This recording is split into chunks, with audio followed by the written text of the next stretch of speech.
గుంటలు పోర్చడానికి డబ్బులు లేవంటాం ఏంటి? నెంబర్ 1. నెంబర్ 2, దాని పేరు ఏమంటారు, సెస్ అని వేస్తున్నారు పెట్రోల్.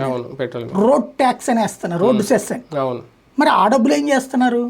ఈ రెండు కలిపితే అసలు సింపుల్ కదా. కానీ ఇది అడిగేవాడెవడు, మాట్లాడేవాడెవడు, ఎంత వస్తుందో జగన్కి తెలియదా?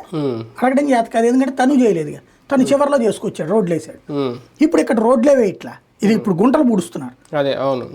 కానీ అదేదో జేబులో నుంచి ఇస్తున్నాం అన్నట్టు ఫీల్ అవుతున్నారు. మనందరి దగ్గర వసూలు చేశారు. అసలు మన రోడ్ ట్యాక్స్ కట్టేదే రోడ్ల కోసం, మరి రోడ్ల మీద తిరుగుతాం కాబట్టి రోడ్లు బాగోగుల కోసం రోడ్లు వేయాలని ట్యాక్స్ కడతాం. అదే కాకుండా మళ్ళీ రోజు పెట్రోల్ మీద కూడా కడతాం. అవును, రోడ్ సెస్. అవును, అది కాకుండా హైవేల మీదకి వెళ్తే హైవేలు టోల్ గేట్లు అది హైవే వేస్తారనుకోండి. ఇది ఆయన ఆస్పెక్ట్ అట్లుంటది చంద్రబాబు.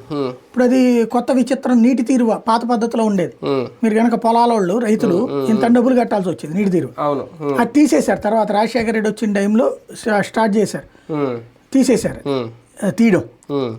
అట్లాంటిది ఇప్పుడు ఏంటి, బనగచర్ల ప్రాజెక్టు కడతాం, దానికి ప్రైవేట్ వాళ్ళకి ఇస్తాం, 25 ఏళ్ల పాటు వాళ్ళు డబ్బులు వసూలు చేసుకోవడానికి అవకాశం కల్పిస్తాం, ఎందుకంటే 70,000 కోట్ల రూపాయల ప్రాజెక్ట్ అది. అంటే ఏంటి అర్థం అది? అంటే భవిష్యత్తులో ఇప్పటికే అదేదో మధ్యన అతని పేరేంటి, కార్తీది ఒక సినిమా చూశాను నేను, తమిళ్ డబ్బింగ్ సినిమా, మంచినీళ్ళు అనేటటువంటి